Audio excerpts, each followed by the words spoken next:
Who am I, right? My name is Zajicek. I work at restaurant.com, senior analyst in the Analytics and Insights group. I've been there since April 2010. Also the student liaison for the Web Analytics Association of Chicago. So basically my job with that is to reach out to groups like this. That's how I met Carlo, to get students involved with our events. And then hopefully, obviously, years down the road, when everyone gets jobs and is successful, bring me back into Web Analytics Association. It's not just for web analytics people, it's really for anyone in marketing that touches analytics, which in digital marketing now is pretty much everyone. So what is restaurant.com? Our mission statement, or whatever they call it now. Back. All right. Mission statement is restaurant.com helps deepen relationships and create lasting memories, one dining experience. So basically, we do that by selling discounted gift certificates at over 17,000 restaurants nationwide. And our customers saved over $500 million using our certs since '99, which I think was a pretty standard. $500 million. So, and then just a recap on what is WA? It's a nonprofit global organization for marketing professionals, and pretty much anyone who touches web analytics, not necessarily only people who are doing web analytics, and it pretty much unites, so it serves as networking and education, and it strives to standardize the terms, the language, all those sorts of things. In the field. It's a growing field, it's a new field, so there's not a lot of standardization. It's not like accounting that's been around for 100 years or hundreds of years, that there are standards and practices that are accepted across companies and across countries. Web analytics isn't quite like that yet, so Web Analytics Association helps to kind of standardize and move towards best practices and things like that. All right. So the title of my presentation is called 30-Second Insight. So first we're going to talk about, 30-Second Insight refers to basically a dashboard. And whether you're a web analytics person or a marketing person, or I would call it almost any industry, you're going to probably, unless it's like labor intensive, you're going to come across a dashboard at one point or another. So this is the process and why dashboards are important. So developing a dashboard is like going on a family road trip. You got to do a whole bunch of things. You got to decide where you're going. You got to make sure you know you're getting there.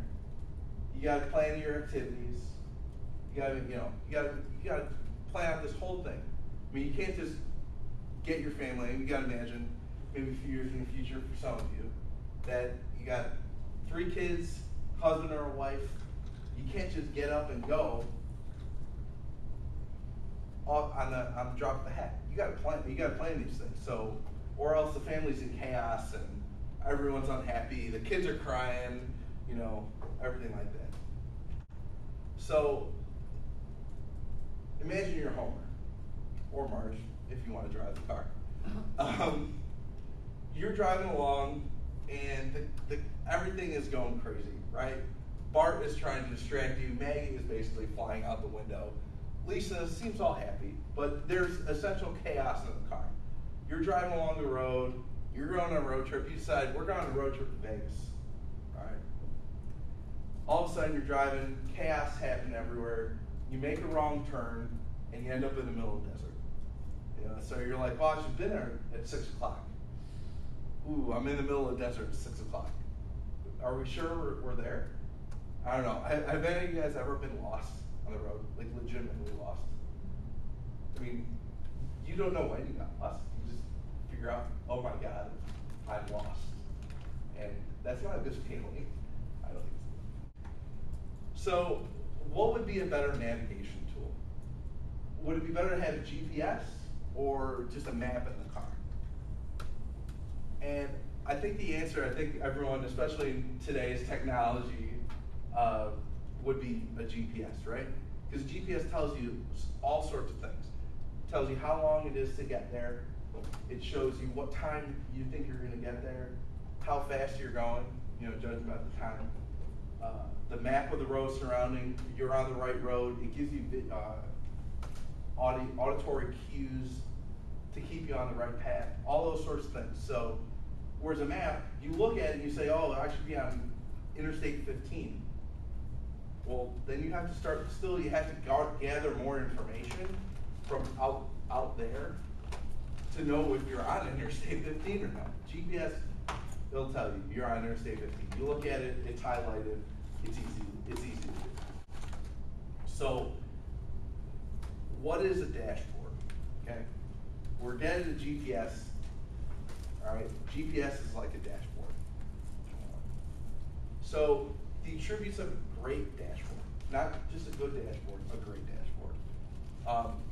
One caveat though, dashboards don't tell you how to get there. So dashboards aren't strategy. So if you're sitting around in your marketing meetings or in your even organizational meetings, things like that, and you want to say, I want to grow by 50%. A dashboard isn't going to tell you how to grow by 50%. You have to figure that out. That's part of what you have to do. But dashboards are there to keep you on the right path and tell you how fast you're going. So are you, for the strategies you've decided to grow your company or grow your team or grow your organization, are you on the right path? When are you going to get there? How fast, when's your projected time to get there? Those are the things a great dashboard is going to tell you. Some attributes of a great dashboard is to quickly and easily find relevant information, easy to look at and read, and color-coding graphics to draw attention to specific insights. So, and that's why I say 30-second insights, right? I want to hand you a piece of paper that says, oh, I know everything there is to know about this initiative. All right, I'm done. That's how long it should be for you to check whether your team, your organization is on pace for where you need to go to meet your company's strategic goals. 30 seconds.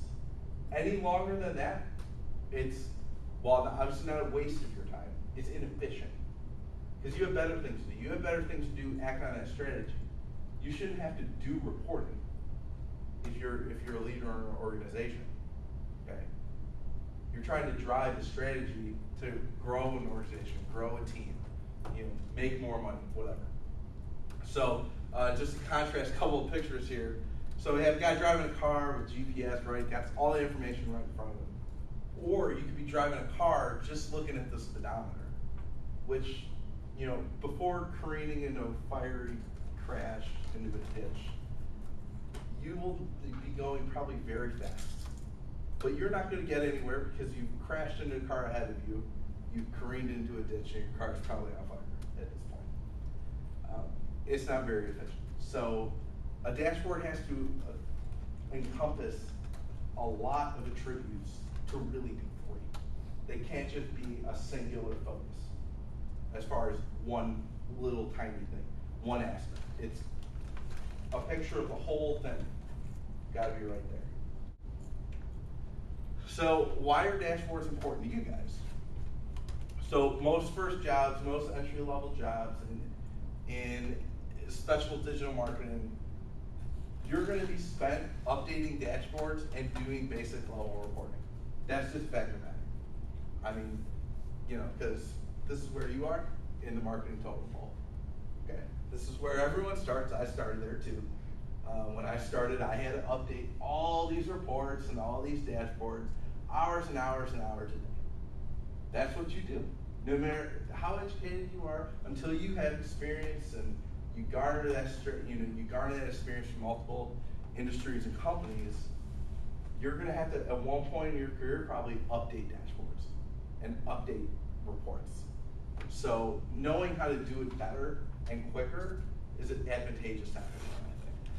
Um, and just to kind of repeat, this is agnostic of whether your job's in analytics or not. So I started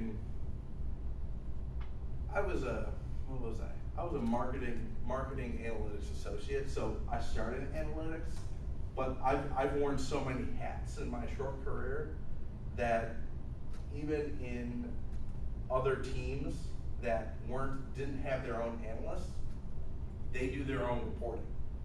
Because affiliate marketing, good example. And does anyone know what affiliate marketing is? It's essentially B2B, businesses hooking up together to try to promote each other, basically for kind of low cash output sort of thing. So affiliate marketing teams do their own reporting because they want to see how their affiliates or their clients are doing. Coupon Mom, how is she doing this month for promoting restaurant.com and making us more money, and thus through a commission structure making herself more money? How is she doing? Well, affiliate team needs to report on that. They need to know, should we call her? Is she doing bad this month? Is she doing? So they're doing a bunch of their own reporting. They don't have their own analysts. There's limited resources everywhere. So even the teams that don't specifically focus on analytics are doing analytics, or at least reporting. So it's very important to understand. So this is going to save you time and effort if you get to know this, and it's going to let you make a bigger impact on your company. And it's going to make you have a noticeable impression up front. If you come into a place and not a company that's maybe not so sophisticated, and you have this process down, you have these great attributes and things like that, they're going to notice you right off the bat, because obviously no one there has done really anything to move these reports, make them easier, more automated. The number of things we can do to make them better. No one's done that yet. So if you come in and you do that, good on you, right? That just means, more exposure for you, and probably more upward movement in your career, and much, much faster. So I think this is a really important, this is something I did not inherently get, when I was starting out, but now I would definitely, I think about the reports and the dashboards that I put out, like in my first 6 months, and not at restaurant.com, but in my previous job, I would slap myself in the face, thinking, I spent that much time on this. It really is ridiculous, and you don't get that perspective until you've done it fairly well, which I think our company does do fairly well. So, and there are probably companies that even do it better than us. They're like, oh my God, you spend so much time on this. It's like, so it's that learning process. But if you learn this now, it's going to help you in your future career path.